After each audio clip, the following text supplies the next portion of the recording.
So guys MB books solution आपका चल रहा है जो उसमें 2008 का आज हम लोग पहुंच चुके हैं सेट नंबर 2 पर हमारे हिसाब से। हालांकि उसके हिसाब से सेट नंबर 22 है, क्योंकि हम लोग यहाँ पे सेट वाइज सीरीज वाइज करा रहे हैं, आपको ईयर वाइज करा रहे हैं।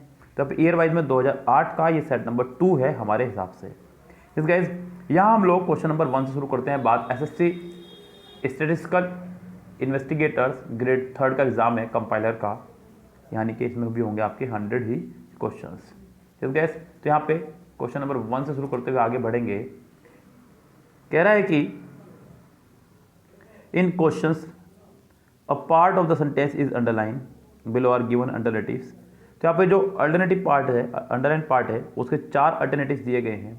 अगर आपको लग रहा है कि उसमें रिक्वायरमेंट की जरूरत है तो ठीक, अगर नहीं लग रहा है तो नहीं।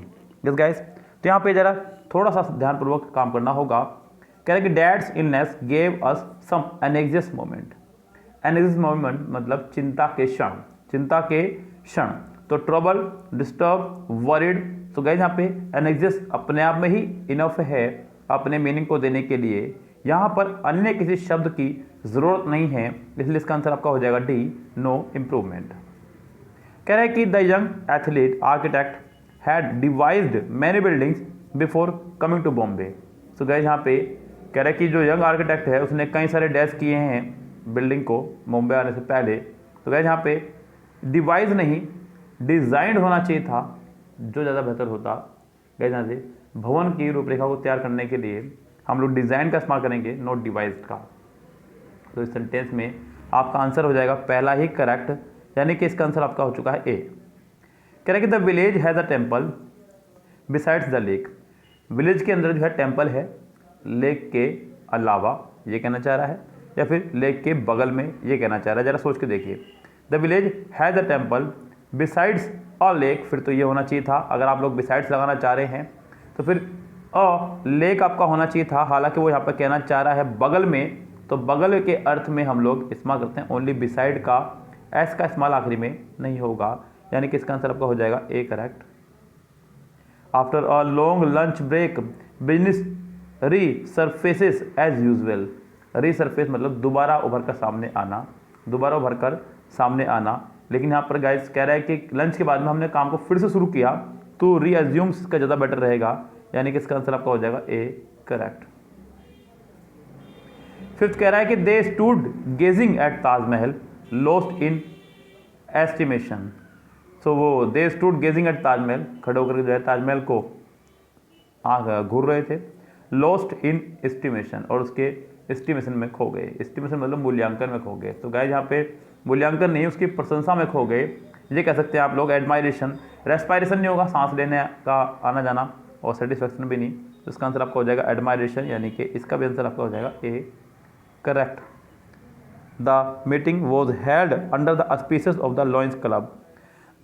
तो जो उसने ये वर्ड इस्तेमाल किया ऑस्पिसेस, ये आपका शुभ, शुभ इसका मीनिंग होता है, शुभ संकेत इसका मीनिंग होता है। अंडर द ऑस्पिसेस ऑफ, यानी कि ऑस्पिसेस ये वाला किसी के बैनर तले किसी काम में होना। तो यहाँ पे आंसर आपका होना चाहिए था ए करेक्ट, यानी कि इसका भी आंसर हो चुका है आपका ए ही। Sentence number 7, the officer scolded the PN.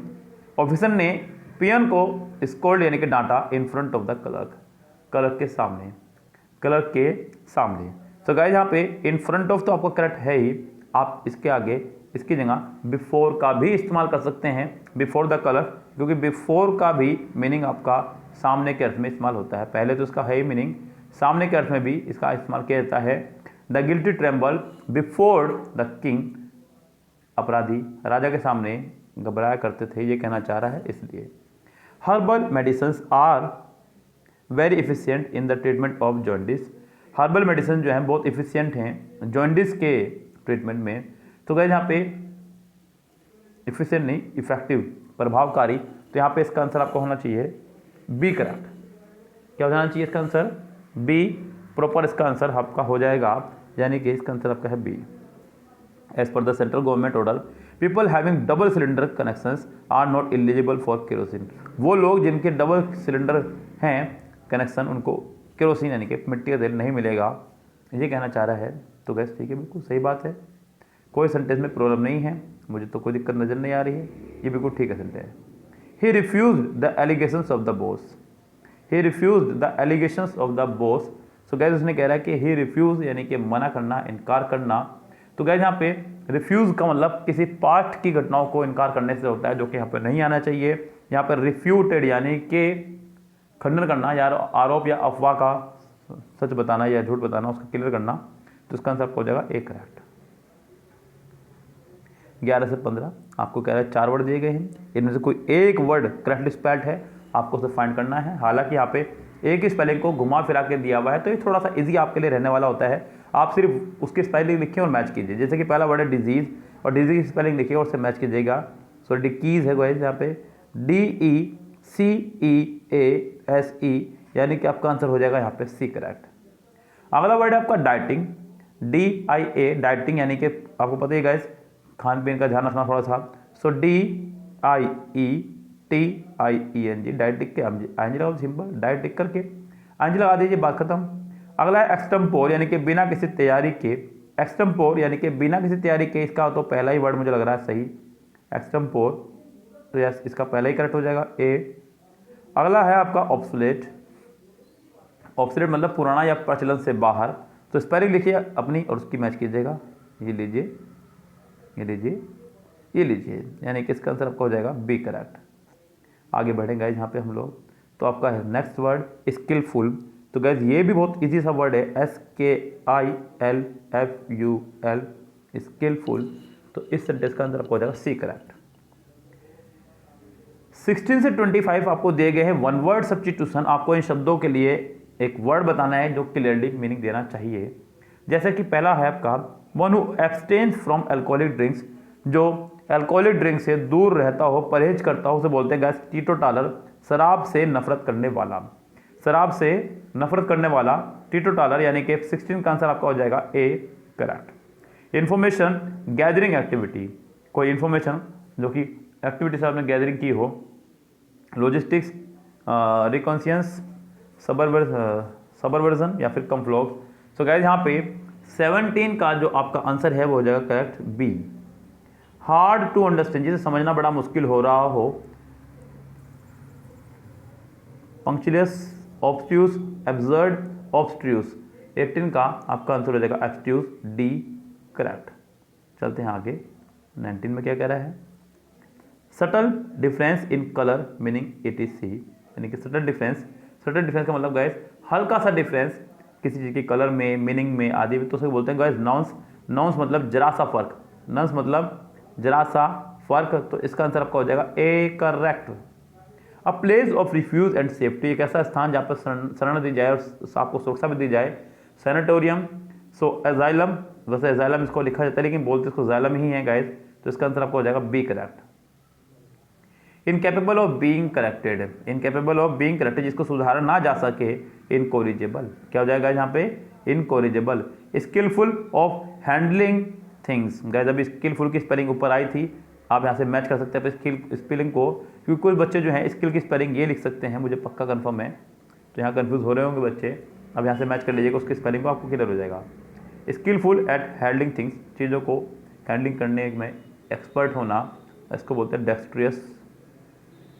चलो जी, हेटर ऑफ वुमा, महिलाओं से नफरत करना वाला, जो व्यक्ति महिलाओं से नफरत करता हो उसे बोलते हैं मिज़ेंथ्रोप।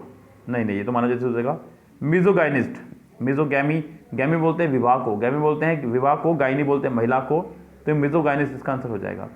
वन हु कलेक्ट्स कॉइन, जो सिक्के इकट्ठे करता हो उसे बोलते हैं न्यूमिस्मेटिस्ट। That which is out of place, जो कि आउट ऑफ प्लेस हो, पहुंच से बाहर हो, इनकॉन्ग्रुअस, यानी कि इसका आंसर हो जाएगा सी करेक्ट। 26 से 35 देखते हैं गैस क्या कह रहा है। इडियम्स हैं, मीनिंग बताने हैं, ऑप्शन देखने हैं, बात खत्म। एट आर्म्स लेंथ, कुछ ही दूरी पर, एट आर्म्स लेंथ मतलब कुछ ही दूरी पर, quite satisfied, under pressure, well informed, at a distance, यानी कि इसका आंसर आपका हो जाएगा D correct. He has run into debt, he has run into debt. बच्चों डेट बोलते हैं कर्ज को, किसको बोल देते हैं गाइज, डेट यानी कि कर्ज। यहाँ पे यहाँ पे जो मीनिंग है जिसको आप he has run into debt का मतलब बेकार की स्थिति में होना, यस, सुरक्षित स्थिति में ना होना, बेकार स्थिति में होना, बेकार अवस्था में होना। तो यहाँ पे गोन फास्ट इनटू, ये तो होने से रहा, ओवरफ्लोन विद इनक्योर्ड, यानी कि इसका आंसर आपको हो जाएगा C correct. I will get the work finished this week by hook or by crook, यानी कि किसी भी तरह से, ईमानदारी से या बेईमानी से, किसी भी तरह से मैं अपना काम को फिनिश कर लूँगा। तो गाइज यहाँ पे 28 का जो आंसर आपका पहला ही करेक्ट हो जाएगा, एनी हाउ, यानी कि किसी भी तरह से। The teacher took him to task, किसी को दंडित करना, सजा देना, रिब्यूक हिम, डांटना, क्वेश्चन, सवाल करना, made him work, punish him. तो गाइज इसका आंसर आपका हो जाएगा डी, पनिश करना किसी को। When I landed in New York for the first time I felt quite at sea, at sea मतलब कन्फ्यूज होना, क्या होना, कन्फ्यूज होना, परप्लेक्सड हो सकता है क्योंकि on the beach, near the sea, और तो कोई होने से रहे, तो बस इसका यही होगा। The rice field is the bone of contention, bone of contention मतलब झगड़े की जड़, झगड़े की जड़, attraction, cause of disagreement, common land, source of income. तो गाइस कॉज ऑफ डिसएग्रीमेंट, यानी कि फिलहाल 31 का आंसर आपका हो जाएगा सिर्फ और सिर्फ B correct. Mothers are always blind to their children fault, blind to मतलब अनजान, अनदेखा करना। तो guys ignorant of, ignorant of हो सकता है यानी कि ध्यान ना देना, लेकिन इससे अच्छा है इनसेंसिटिव टू, 32 का आंसर इनसेंसिटिव टू ज़्यादा बेहतर रहेगा, यानी कि इसका आंसर हो जाएगा B correct. The absent minded professor, absent minded मतलब भुलक्कड़, ये भी एक इडियम ही है बच्चों, अपसेंट माइंडेड भी एक भुलक्कड़ इडियम है। भुलक्कड़ professor behaviours is a standing joke, standing joke मतलब मजाक का विषय, मजाक का विषय। Good natured humour, ridiculous behaviour, ridiculous behaviour, well known object of humour. तो गाइस यहाँ पे इसका आंसर हो जाएगा C correct. 34 the chairman decided to call off the meeting, chairman ने डिसाइड किया है मीटिंग को कॉल ऑफ करने का, यानी कि स्थगित करने का, रोकने का, ख़त्म करने का, यानी कि कैंसिल करने का। We should not give a wide berth to, यानी कि परहेज करना, दूर रहना। सो गाइस यहाँ पे give a wide berth to, परहेज करना, दूर रहना। 35 give publicity to, not sympathize with, keep away from, यानी कि सी इसका आंसर हो जाएगा करेक्ट। 46 से 36 से 40 जो कि है आपका PQRS से स्टार्ट होगा। यहाँ पे मैंने आपको बताया है पहले ही कि ये आपका 100 क्वेश्चन का सेट है, तो मैं इसको 3 पार्ट्स में डिवाइड करता हूँ, 1 2 3। तो गाइस यहाँ पे 35 क्वेश्चन इस पार्ट के लिए मुझे लगता है कि इनफ हैं। अब 36 से 70 तक हम लोग करेंगे नेक्स्ट पार्ट में, उसके बाद 70 से आगे का प्रोसेस करेंगे नेक्स्ट पार्ट में। यस गाइस, सो फिलहाल आज के सेट में इतना ही, मिलते हैं नेक्स्ट सेट के साथ में। Good bye, have a nice day.